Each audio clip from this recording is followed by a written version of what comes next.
Prompt 1. Our DODL lesson is designed for kindergarten students and focuses on the content standard HSSK63, which asks students to understand how people lived in the past and how life is different today. You can see that in yellow.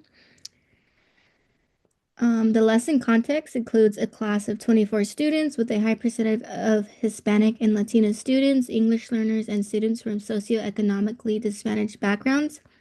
Because of this, our pedagogical decisions prioritize visual supports, movement, student choice, and oral language to ensure all students can meaningfully access the content. We decided to do our co-teaching model for team teaching. And then if you see in our practice portion right here, the pedagogically, we use team teaching as our co-teaching model so that both teachers are actively supporting instruction, transitions, and discussions throughout the lesson. We felt that this allows for more frequent checks for understanding, modeling of academic language, and responsive support for students who need clarification or redirection. And then our responsive teacher talk um, normalizes student thinking by affirming all attempts and encouraging participation, which helps build confidence and create a positive learning environment. You can see teen teaching modeled here in the yellow, and then you can also see the supporting answers right here. I think the past because it looks old and I don't use one at home. That is a good observation. And then we do that throughout the lesson. So for a little rundown of the lesson, so the lesson is introduced through two essential questions right here about life 100 years ago and the use of electricity. And then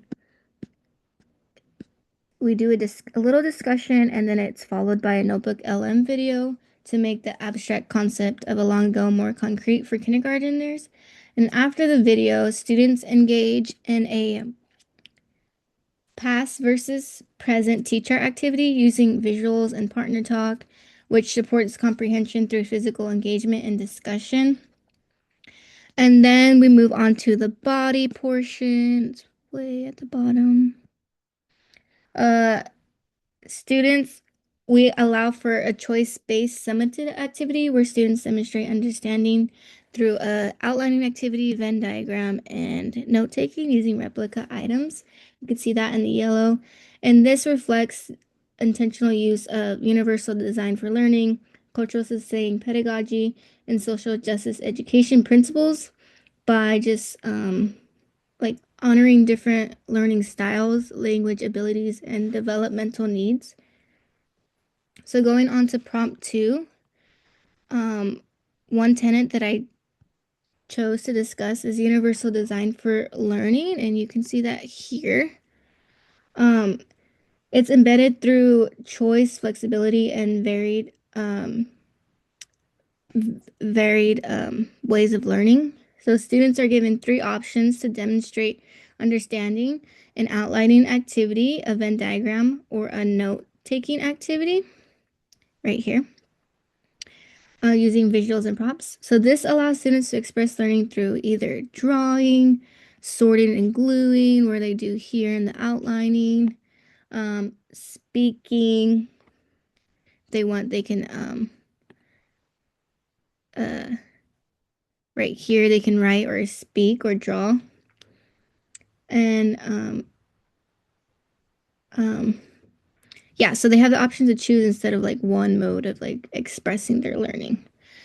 So I'm going to go back to the practice portion, and we also have represent UDL here. Um, it's all the way at the top right here.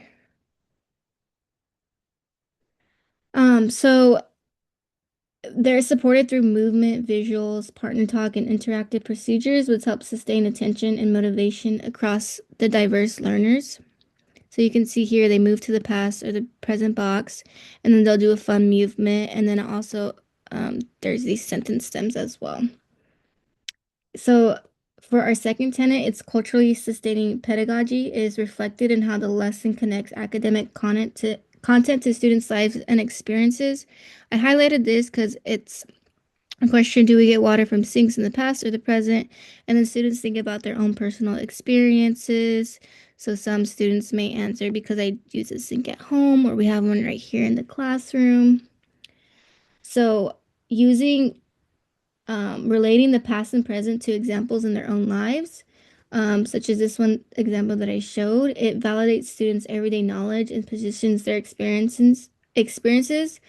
Um, uh, they can learn from their experiences. And then partner discussions and shared reasoning support collaborative meaning making, rooted in the cultural and social context. And then we also have translanguaging, which is supported through the several visuals that we show right here. Sentence stems right here that they can use. I think it belongs in the past because, or I think it belongs in the present because. Um, They're also students are not required to produce perfect academic language, and they communicate their understanding through words, drawings, where they walk, either the past or present side, the sentence stems. And yeah, so for prompt 3, assessment in this lesson is an ongoing process. So it is located. Um, this is a formative assessment located in the practice, which is a teacher to help us figure out if something belongs to the past or present. So the teacher can observe like the student choices where they walk. They can listen to the partner discussions, um, and they can like ask students to explain their reasoning using the sentence stems. So it provides like a real time like data on student understanding and allows for like immediate clarification. So for an example of that clarification is located here. The answer is pass, but today because I drink water, the time when I get thirsty. That is true. We do drink water, and they did too in the past. We just receive it differently. Today we use sinks to get our water, but back then some people had to use wells. So there is one. And then the summative assessment is located in the body, which is the outline, the Venn diagram, or the notes, which aligns with the learning objectives. Students demonstrate by correctly categorizing and explaining examples of life in the present or past, and we measure it out of 8 or 10 accurate responses. And then I feel that equity is supported because students can demonstrate their understanding in multiple ways, which reduces barriers. They can pick what's most comfortable for them. Um, and yeah, and then the teachers can also walk around the room during the independent work to provide guidance rather than answers, which supports the students' independence and confidence. It's led by the students are not the teacher is not leading this section. And then for our metacognitive reflections, we have several. So I just want to discuss some barriers and the solutions that we did. So like for a metacognitive statement, I said we need to think about the type of visuals we're going to use and where to find them. Um, And then students may have trouble showing understanding of the difference between the past and the present. And then right here, our 3 products will allow them to choose what activity is best for them and their learning styles, giving them a choice. And then also here, we also listed some confusion and frustration. And then we went back and forth on what co-teaching model we wanted to use. Here's some more barriers and solutions. They might not understand the word vocabulary. So we can bring real life objects to show the difference, which is why we did like a candle and a light bulb for the note-taking activity. And then some words might be uh, difficult to understand for the English language learners, which is why we use pictures with words under them to help them associate the words with the image, um, so they can better understand. Students may lose focus, so each section we did in chunks, and we also have them move, and they're not doing one thing for a long period of time. Um, for engagement, we made the video really interactive and creative. I wanted to show a little portion right here is a good demonstration on how it's an image that represents the past and students can really see like what the past looks like. Um, and then some more of the metacognitive statements are in our, where is it? So we were a little confused on these, and we decided that we're going to allow the students to pick one activity to offer choice. We didn't want them to do all three. Um, and then yeah, we just um, our metacognitive reflections played a role in how we like shaped our lesson design, and through the reflection and collaboration, we clarified the lesson flow and intentionally placed the choice-based products in the summative portion rather than requiring students complete all activities, like what I was saying before.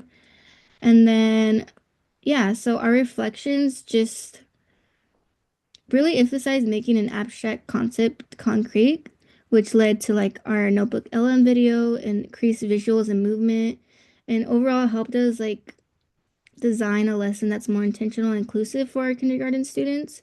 And it reinforces the idea of like equitable teaching and through like this reflective process. So I feel like this allowed us to make our lesson a lot more inclusive and incorporate the applications.